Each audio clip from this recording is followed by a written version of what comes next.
Allah səhər vaxtınız xeyir olsun. Bu gün sizlərlə OTK Müstəqil Qiymətləndirmə Mərkəzində keçirilmiş 3 may tarixində olan magistr sınaq imtahanının izahına baxacağıq.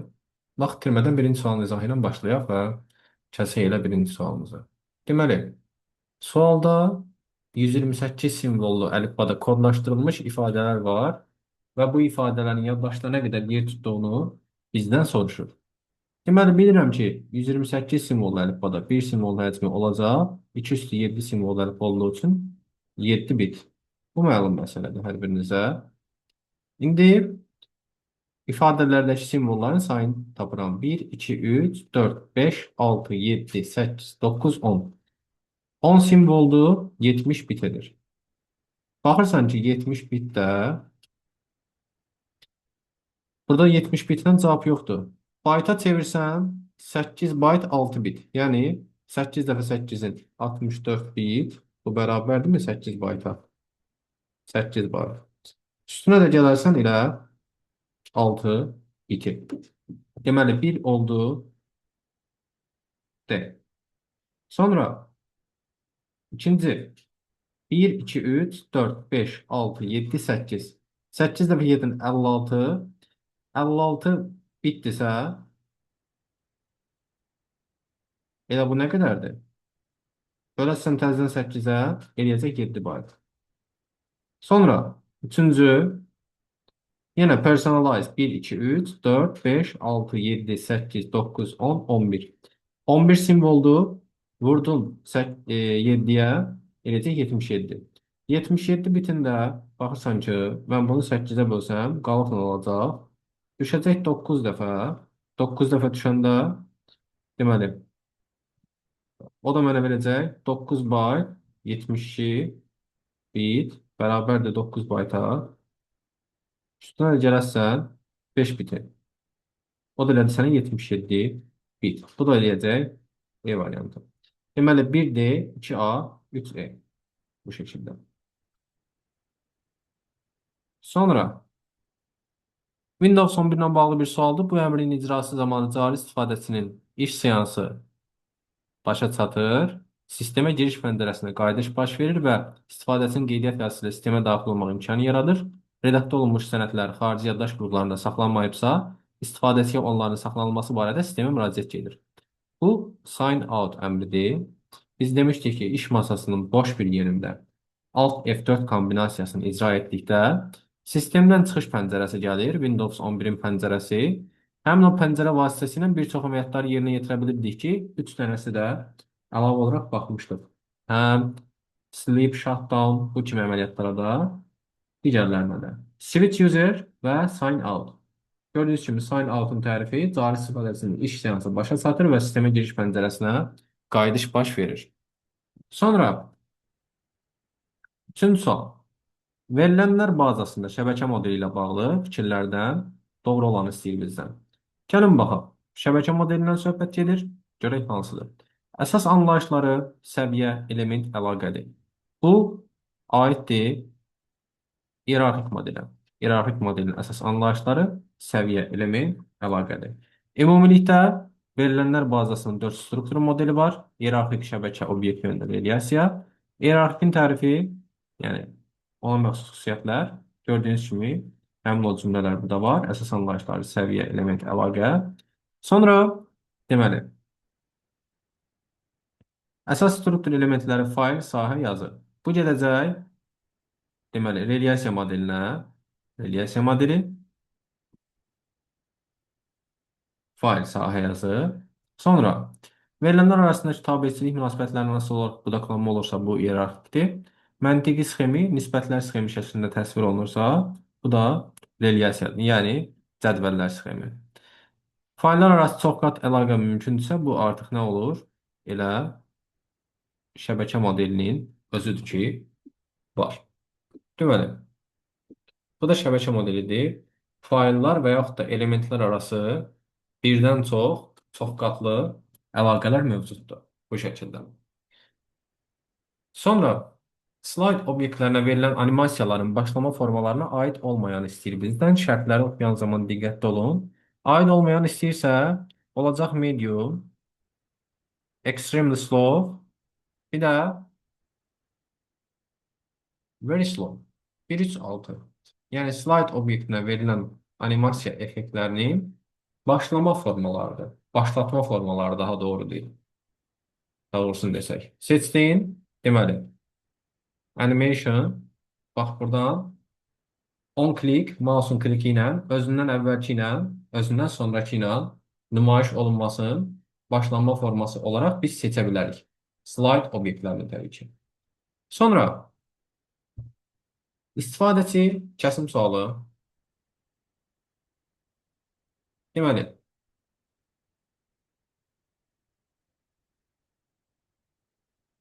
istifadəçi deyir ki, gördüyünüz siniflər qovluğunda iş görürdü. Sonra deyir ki, 2 səviyyə geri getdi. 2 səviyyə yuxarı qalxdı və yaxud da eyni ifadələrdir. 2 səviyyə yuxarı qalxıbsa, deməli siniflərdən də çıxdı, dərsliklər qovluğundan da çıxdı. Hal-hazırda hansı qovluqdadır? Kitabxana qovluğunda. Və kitabxana qovluğunda yeni nəşrlər qovluğunu yaradır. Bir səviyyə aşağı düşüb yaradır yeni nəşrlər qovluğun və ədəbiyyat.x adlı faylı bu qovluğun daxilində yaradır. Deməli, mən dərsliklər, siniflər qovluğundan çıxmışamsa, elə variantda avtomatik onların düşdüyü variantları mən atacağam. Dərslikləri də, sinifləri də. Sonra baxıram ki, qalıram 3 variantın arasında D-də məsələn 100 yoxdur. Amma mən 100 qovluğundan çıxmamışam ki. Ona qalsa heç A-da kitabxana qovluğu da yoxdur. Mən kitabxana qovluğundan da çıxmamışam. Deməli, yenə A variantında atıram. Baxıram ki, mən kitabxana qovluğunda bir səviyyə aşağı düşmüşəm. Yeni nəşrlər qovluğunu yaratmışam. Onun da daxilində ədəbiyyat.x adlı fayl yaratmışam. Ona görə də oldu E variantı. Sonra 6-cı sual. 6-cı sualın mən sizə düsturun öyrətmişdim. Həm də düsturdan əlavə sadə belə bir cümlə demişdim ki, o cümlə ilə o düsturu daha rahat yadda saxlayırsınız. Baxın, düsturumuz bunlardır. Bu düsturlarını yadınıza saxlaya bilərsiniz. Kəsişmə, birləşmə və s. Amma sadə bir cümlə demişdim sizə. Birləşmə, yəni 3 çoxluğun birləşməsi bərabərdir çoxluqların cəmi, çıxılsın çoxluqların kəsişməsi.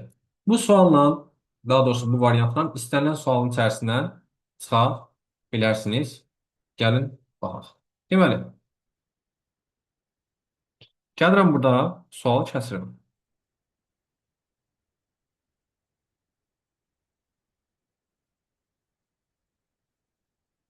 Böyük cədvəllərdə də işə yarayır. Deməli, mən nə dedim? Çoxluqların birləşməsi. Yəni, söhbət buradan gedir. Həmin bu 160-dan. Bax, bu 160 bərabərdir. Çoxluqların cəmi, yəni Excel, PowerPoint, Word-ün cəmi 92 üstəgəl 75. Word-ü bilmirəm ki, üstəgəl X çıxılsın. Çoxluqların kəsişməsi. Yəni, Word-lə Excel-in kəsişməsi, Excel-lə PowerPoint-in və PowerPoint-lə Word-ün kəsişməsi. O da mənə verəcək. 0 üstəgəl 24 üstəgəl 35. 160 bərabərdir 92, 75. Bu sənə verir 167 üstəgəl X çıx deməli 59. Bu da bərabərdir 160 bərabərdir deməli 108 üstəgəl X. X də bərabərdir 52-yə. Dediyim kimi, bu tip suallarla istənilən, daha doğrusu bu tip suallarda bu düstur vasitəsilə istənilən sualın içərisindən çıxa bilərsiniz. Yəni, OR bərabərdir, yəni birləşmə. Çoxluqlar çıx ənd. Yəni, kəsişmələrin cəmi. Bu şəkildə yadınıza saxlaya bilərsiniz. Sonra 7-ci sual. Aşağıdakı mülahizələrdən hansılar doğrudur? FTDH şəbəkəsində, şəbəkə texnologiyasında istifadə olunur. Halqavari topologiya. Yanlışdır. Əslində bu sualı biz bir-bir gedib texnologiyaların özünə baxa bilərik. Və yaxud da bu möhtəşəm cədvəldən yararlana bilərik. Deməli, burada texnologiyaların topologiyaları. Məsələn, FTDI-də halqadır, Token-Ring-də halqadır. Bu Divinoy-dakı qoşa Divinoy halqa sözünə bizi apara bilərdi. Qoşa halqa. Sonra OCI modelinin ən aşağı səviyyəsi fiziki səviyyədir. Düzdür. İki düzdür. Baxa bilərik. OCI modeli və ən aşağı səviyyəsi gedəcək. Fiziki səviyyə. Sonra OCI modelinin şəbəkə səviyyəsində yox, nəqliyyat səviyyəsində iki qarşılıqlı əlaqədə olan sistemlər arasında informasiya etibarlı şəkildə ötürülür. Konnektorlar kompüterlərin şəbəkə adapterlərini nazik kabellə birləşdirmək üçün istifadə olunan qurğulardır. Düzdür. Marşrutlaşdırıcı OCI modelinin nəqliyyat səviyyəsində yox, şəbəkə səviyyəsində çalışan bir qurğudur. Baxa bilərik ona da. OCI modelinin cədvəlində router, yəni marşrutlayıcı işləyir şəbəkə səviyyəsində. Bir də fizikdə repeater var, routerla bənzər, diqqətli olun. Bu da fizikdə işləyir. Sonra 100 VG enlan şəbəkəsi halqa topologiyası yox, genişlənmə imkanı olan ulduz topologiyasıdır. Deməli olacaq cavabımız 2, 4. 8-ci sual. Excel 2019 proqramında hansı lent tabından bir fraqment əks olunmuşdur? Deməli, Excel-də filtri həm home lent tabından, həm data lent tabından mümkündür. Əgər filtrin ayrıca bir lent qrupu varsa dedik, hardandır bu? Data lent tabındandır. Diqqətli olmaq lazımdır. Sonra 9-cu sual çəsək.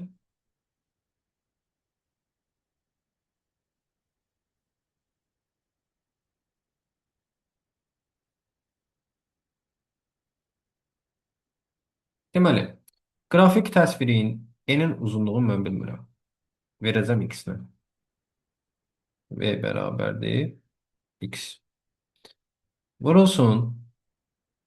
Vurulsun. 2 üstü 12 rəng salardı, düzdürmü? 2 üstü 12 rəng saları. Bir rəngin həcmi nə olacaq? 12 bit. 12 bit. Vurulsun. Növbəti dəfə rəngin həcmi nə qədər azalacaq? 4096-nı deyir ki, 256 dəfə azaltdım. 256 dəfə azaldanda düşür 16. Yəni bərabərdir 2 üstü 4. Deməli bir rəngin həcmi nə qədər olur? 4 bit. Hə, burada bizdən nəyi soruşur? Həmin o həcm nə qədər azaldı. Tərəf-tərəfə də böləndə 12 ilə böldün 4-ə. Deməli 3 dəfə şəklin həcmi, qrafik təsvirin həcmi azalmış olar. Diqqətli olmaq lazımdır. Sonra 10-cu sualımız Word-ün səhifə sualındandır. Əslində burada şəkildən verməyib, o təsəvvürü biz özümüz yaratmalıyıq. Diqqətli olsaq, dostlar. Deməli, 18-ci səhifə bizə nəyi göstərir? Yəni, 18-ci A4-dəsən. Düşün ki, sənədində 32 dənə A4 var. 32 A4-dən 18-ci A4-dəsən. Nömrəsi neçədir? 23-dür. Və bu da mənə dəlalət edir ki, necə ki biz Word-ün status bar vəziyyət sətrində belə bir şeylə qarşılaşırdıq, page. Deməli, bu olacaq, böyük səhifələrlə o yazılır, page, qoşu nöqtə, 23, düzdürmü? Sonra yazılacaq ki, bu şəkildə, 18-ci A4-dəyə baxır. 18 of 20, 18 of 32. Hə, vəssalam. Buradan tuturam ki, məsələni 32 A4-ün 18-ci A4-ündəyəm və nömrəsi 23-dür. Artıq buradan mən birinci səhifənin nömrəsini tapa bilirəm.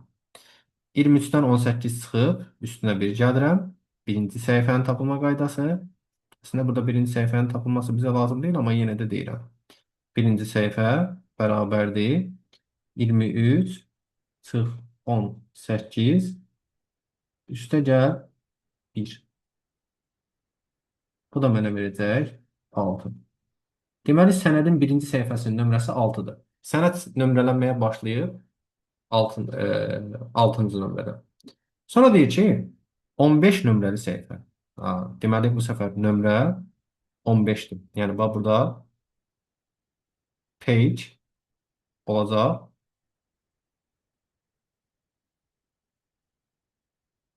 Page olacaq 15 nömrə. Nömrə baxıram ki, nə qədər azalıb. Nömrə əgər burada, bax diqqətli olun. Nömrə burada azalıbsa 8 dənə, düzdürmü? Deməli, vərəq nə qədər azalıb? 10 dənə azalıb da. Deməli, onun bir saniyə üzr istəyirəm. 23-dən 15-ə azalıbsa 8 nömrə eləyir. Deməli, burada da 8 səhifə azalıb. Bu da olub 10-cu səhifə. Of 32. 32 səhifənin 10-cu səhifəsindədir. Nömrəsi nədir? 15. Diqqətli olmaq lazımdır. İndi deyir ki, sən dialoq pəncərəsindən go to keçid go to-ya getsən, plus 16 yazsan, neçənci səhifəyə gedər? Yəni hansı A4-ə gedər? Demir. Neçə nömrəli səhifəyə gedər? Gəlin indi bunun fərqinə baxaq. Word-də də əyani göstərəcəm bunu sizə. Gəlirəm, bir dənə Word sənədi yaradıram. Daha yaxşı başa düşəsiniz. Deməli burada gəldim, Ctrl Enter-ilə mən sürətli bir şəkildə səhifələrin sayını artırıram. 1, 2, 3, 4 dənə əlavə oldu 32. Hal-hazırda gördüyünüz kimi burada vəziyyət sətrinə status bara düşdü. Həmin o məqam. Amma gəlirəm insert-dən mən onu nömrələməni dəyişirəm. Deyirəm ki, format page numbers start at 6-dan başla nömrələməyə. Əssalam. Artıq gəlirəm aşağıya. Deməli,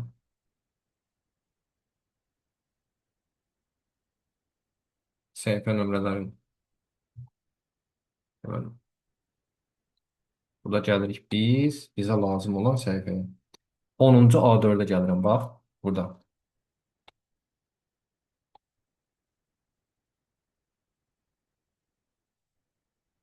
Hı -hı. 10-cu A4. Görürsən? 10-cu A4-dəyəm. Hal-hazırda yaxınlaşdıram. Necədir? Orada yazdığım kimi. Page 15, 10-cu A4, 32-ci, 32, 32 A4-ün 10-cu A4-ündəyəm. Deməli, gəlirəm həmin məsələyə. Bax görsən, həmin vəziyyət alınıb burada da. Bunu mən rəngini dəyişeyim. Bax, burada. Həmin vəziyyətdir. Status barda vəziyyət sətrində. Burada da yenə gördüyünüz kimi. İndi məsələ nədir? Burada məndən soruşur ki, plus 16 yazsam neçənci səhifəyə? Yəni səndən bunu istəyir. Neçənci A4-də olacaq? Nömrəni istəmir. Gəlirsən bura, Go to pəncərəsinə. Ctrl C. Klaviatura qısa yolu. Gəldin, Go to. Burada sən plus 16 yazanda fikirləşirsən ki, bu görəsən burada A4 olaraq 16 dənə A4 gedir, yoxsa səhifə nömrəsi olaraq 16 dənə gedir? Çox maraqlı məqamdır. Bu burada Enter Page Number, yəni səhifə nömrəsini təyin elə. Deməli, bu səhifə nömrəsi ilə hərəkət edir. Deməli, ok icra eləsən, go to. 16 plus gedəcək. Deməli, nə yaranacaq burada? 31-ci, 31 nömrəli A4-də, amma 26-cı A4. 26-cı A4-ün 31 nömrəli. İndi baxsan ki, burada da səndən soruşur ki, neçənci səhifə? Ha, onda götürəsən 26. Yox desəydi, neçə nömrəli? Onda deyərdin 31 nömrəli A4. Bu şəkildə. Dediyim kimi, sadəcə olaraq o təsəvvürü yaratmaq lazımdır ki, neçə dənə A4-dür, neçənci A4-dəsən, nömrəsi neçədir? Görsən, 18-ci səhifənin nömrəsi 23 olan. Sən onu özün təsəvvüründə yaratmalısan Word-dəki kimi. Bu şəkildə. Sonra 11-ci sual. Kəsək sualımızı.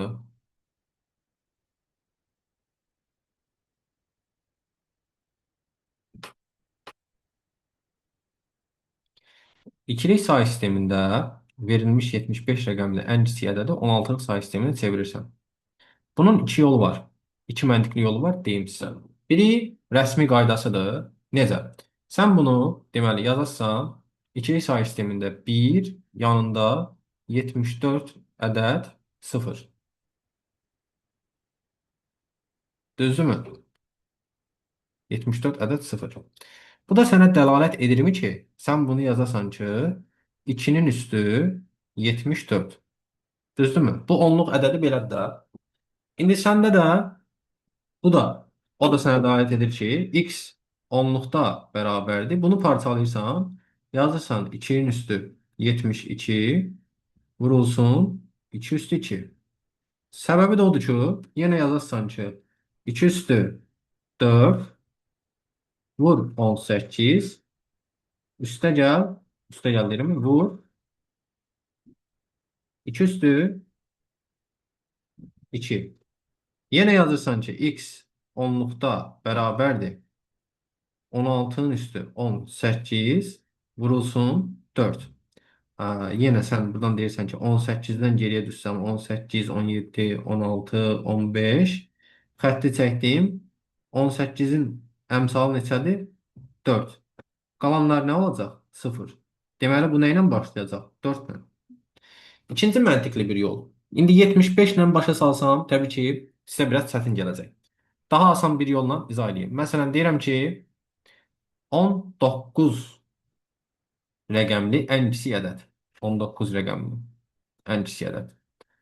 Və yaxud da ki, 19 götürməyək, 19 götürək elə. 11 rəqəmli deyək. Və deyirəm ki, ikilik say sistemində 11 rəqəmli ən kiçik ədəd. Gəl yazaq. 1 yanında 10 dənə 0. 1, 2, 3, 4, 5, 6, 7, 8, 9, 10. Sonra deyirsən ki, mən bunu 16'lığa keçirsəm 4 4 ayıracağam. 1, 2, 3, 4 dənə belə. 1, 2, 3, 4 dənə belə. Düzdürmü? Mən 75 kimi bir ədəd seçdim ki, başa düşəsiniz. Gəldim xətti çəkdim. Yazıram 1, 2, 4, 8. 1, 2, 4, 8. 1, 2, 4, 8. Ben bura bir dənə də 0 atacağım mı? Deməli, mən bunu 16'lığa keçirsəm, baxıram ki, bir dənə 4 burada düşəcək. Vəssalam. Düzdürmü? Qalanları 0. Yenə nə ilə başlayacaq? 4 ilə. Yenə sən 74 dənə 0'ı baxırsan ki, 4-ə bölsən 18 dənə düşür. Axırda nə qalır? 0, 0, 1. Bu da mənim baxıram ki, 1, 2, 4, 8. Həmin buradakı vəziyyət kimi düşür. Mən az bir rəqəmlə dedim ki, başa düşəsiniz. Ən asan yolu elə budur, məntiqlə tapmaq üçün, riyaziyyat zəif olanlar üçün. Bu şəkildə. Deməli oldu 4. Sonra alqoritm sualı, kəsək sualı.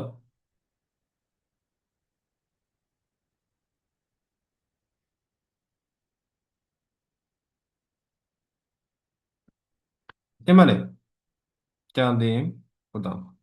Bir alqoritm bitib, yəni burada bərabərdir 43 bərabərdir x çıx y. Amma tərzə ehtiyac deyil. X çıx y. X də bərabərdirmi? 43 üstə gəl y. Bu da mənə verəcək x. X'in qiymətini burada qoyacağım yerinə. 43 üstə gəl y bərabərdir 2y çıx 14. Y də bərabərdir nəyə? 57-yə. Y də bərabərdir 57. Yenə y-in qiymətini burada qoyacağım bu səfər yerinə. 57 bərabərdirsə 2x'in kubu üstə gəl 3. 2x kubu da bərabərdirsə 54-ə. X də məntiqlə nə olacaq? Bərabərdir 27-yə. Üzr istəyirəm. X də olacaq, deyirəm 27. 3 də 3-ün kubu sənə verir 27, vurdun 2-yə, verdi sənə 54 bu şəkildə.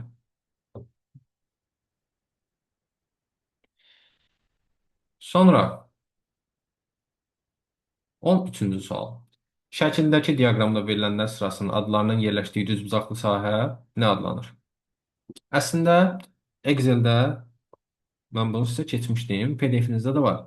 Legendalardır bunlar. Həmin söhbət buradan gedir bu hissədən. Bunlar diaqramın legendalarıdır. Excel'in PDF-nə getsək, baxın. İndi əyani də göstərə bilərəm, amma PDF-də daha rahatdır qeydlər götürməyiniz üçün. Ki, bilirsiniz hardadır, nə var, nə yox. Diaqramın elementləri. Həmin bunu hardan əlavə etmək olurdu? Diaqramı əlavə edəndə chart dizayn açılırdı, chart dizaynla. Diaqram başlığı, legendalar, kateqoriyalar, seriyalar və aksis oxlar. Gedək lap Excel-də bir dənə. Burada görək diaqramımız varmı?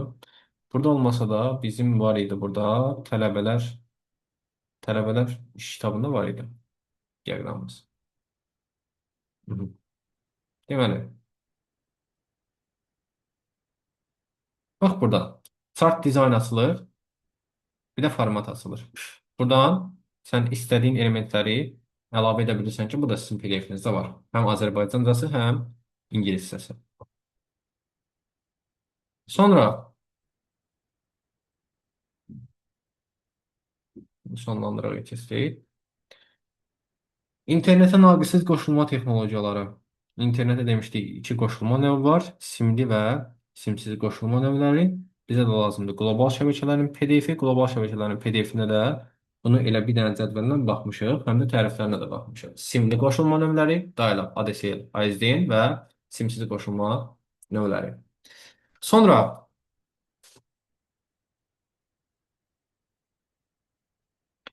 deməli, WiMAX simsizdir, H, C, GPRS, amma ADSL simli qoşulma vasitəsidir. Sonra 15-ci sualımız bir veb sayta xüsusi proqramlar və botnet şəbəkələri vasitəsilə eyni anda minlərlə fərqli cihazdan çoxsaylı sorğular yüklənirsə, server bu qədər trafiki emal edə bilmədiyi üçün sayt istifadəçilər üçün əlçatmaz olur. Bu da informasiyanın hansı prinsipini pozurdu? Tamlıq, üzr istəyirəm, tamlıq deyirəm, əlçatanlıq availability. Yəni bu prinsipini pozurdu. Bu DDoS hücumları idi. Distributed Denial of Service. Gedək bunların hər birinin tərifinə baxaq. Qəbulda nə bilmək olar, qarşımıza çıxa bilər. Keylogger, ransomware, rootkit və yaxud da social engineering. Deməli, DDoS-a baxaq birinci, informasiya təhlükəsizliyində. Demişdik ki, burada kiberdələduz və yaxud da ziyan vuran deyək, nə edir? İkinci hissədəydi də o.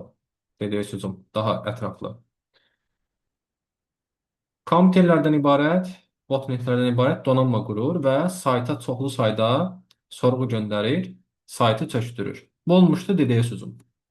Sonra başqa var idi. Məsələn, orada keylogger. Keylogger nə idi? Casus proqramlardan idi. Zərərverici malware'dir. Zərərverici proqramlara aiddir. Klaviatura vasitəsilə daxil edilən bütün məlumatları toplayır. Sonra başqa nə var idi? Rootkit. Rootkit əməliyyat sisteminin fayllarına sızır və kompüterdə gördüyünüz səlahiyyətlərə məxsus olur. Bank kredit məlumatları, kompüterdə istifadə olunan hesablar və s. Sonra başqa nə var idi orada qarşımıza çıxa bilər. Demək, Keylogger'a baxdıq, Rootkitə də baxdıq. Social engineering, sosial mühəndisliklə ransomware. Sosial mühəndisliyi yəqin ki bilirdiniz. İnsan psixologiyasının manipulyasiyası idi. Virtual dostlar vasitəsilə. Bir də deməli, ransomware, fidya viruslarına da baxmışdıq. İki dənə idi. WannaCry və Petya. Dərslərin izahından baxa bilərsiniz. Sonra aşağıdakılardan hansılar kompüterin periferik qurğularına aid deyil? Neumann arxitekturasının periferi hissəsinə aid deyil. Ana platadır, hesab məntiq qurğusudur, bir də elə prosesorun özü hesab məntiq qurğusudur. 2, 5, 6. Sahələrə şəkillər, sənədlər, cədvəllər və yaxud da diaqramlar kimi faylların əlavə edilməsi üçün istifadə olunan sahə tipi qoşma, attachment sahə tipidir. Bir də OLE var idi, obyektlərin əlavə olunması üçün. Səs, video. 18-ci sual. Sənədə sonuncu redaktə olunmuş hissəyə getmək istəyirsənsə, bu kontrol F5-dir. Yox, əgər onu ləğv etmək istəyirsə, təbii ki, kontrol Z-dir. Sonra gəlir draft. Əslində bu da çətin suallardan biridir. Əslində çətin də demək olmaz. Əgər bu variant qoymayıb başqa bir variant qoysaydı çətin idi. Vəziyyət sətri üzərindən bu rejimə keçmək mümkündür. Biz də elə dərsin girişində keçirik ki, vəziyyət sətrində 3 dənəsi var. Read mode, print layout, web layout. Amma burada, deməli, view-da gördüyünüz kimi outline draftda xüsusi olaraq view-dan keçirsən.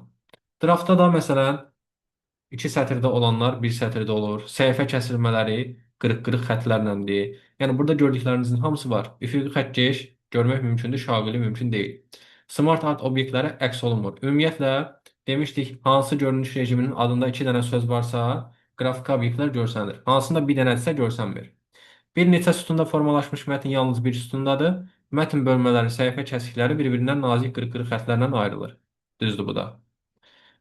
Sonra 20-ci sual savad ölçən bir sual deyil əslində. File Explorer, fayl bələdçisində mümkün deyil. Yəni ikisinin eyni anda görünməsi. Details pane ilə, təfərrüatlar paneli ilə, preview paneli, ön baxış panelinin eyni anda görsənməsi mümkün deyil.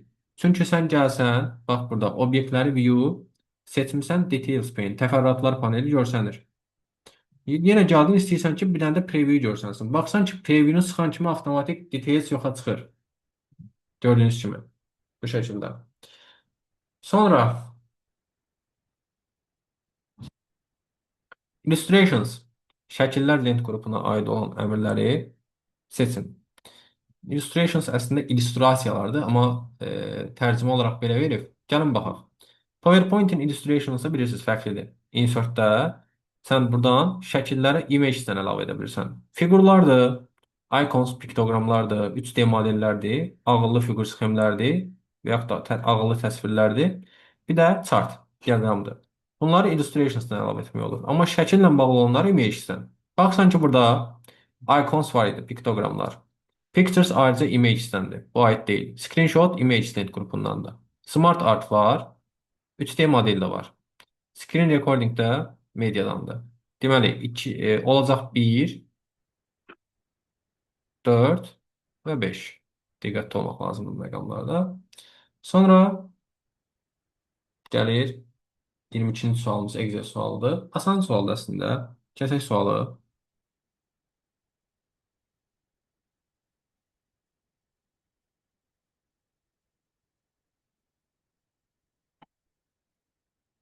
Deməli, elektron cədvəl fraqmentinə əsasən nəticəsi an olan funksiyaları seçin. Deməli, left A2 2. A2-də anımdır, soldan 2-dən ayıranda an olur. Deməli, bu düzdür. Nəticəsi 2-dir, andır. 1 olacaq, 1. 2-də right B1 2. B1-də nədir? Ləman. Ləmandan soldan 2-dən ayırsan, oldu, an. Deməli, 3 də var. Sonra 5-də sıralama getmədik. Left A4. A4-də Kənandır. Soldan 2-dən alırsan olacaq K. Right B3 2. Anarı sağdan 2-dən ayırsan olacaq ar. Bu da getdi. Aid deyil. Right A3 2. A3-də baxsan ki ananasdır. Soldan 2-dən ayıranda sağdan 2-dən ayıranda as olur. Bu da getdi. Right A1 2. A1-də 2 dənədir. Güldanı sağdan 2-dən ayırsan olur an. Düzdür. Bizdən bunu istəyirdi elə. Sonra right B2 2. B2-də fidandır. Sağdan 2 dənə sənə verdi an. Bu da getdi. Deməli olacaq 1 3, 4, 6. Bu şəkildə. 1, 3, 4, 6. Sonra doğru olmayan mülahizələr istəyir bizdən. Komitənin strukturu, komitənin tərkib hissələrinin hansı qaydalarla əlaqələndirilməsini təyin etmir. Komitənin arxitekturasına məxsusdur bu. Demişdik, komitənin strukturu öyrənir bizə hansı qurğular var kompüterdə. Prosesor və s. hissələri var və bu hissələrin hansı prinsiplə işləməsi, prosesorun necə emal etməsi və s. qaydalar kompüterin arxitekturası ilə. Sonra, deməli, bir səhvdir.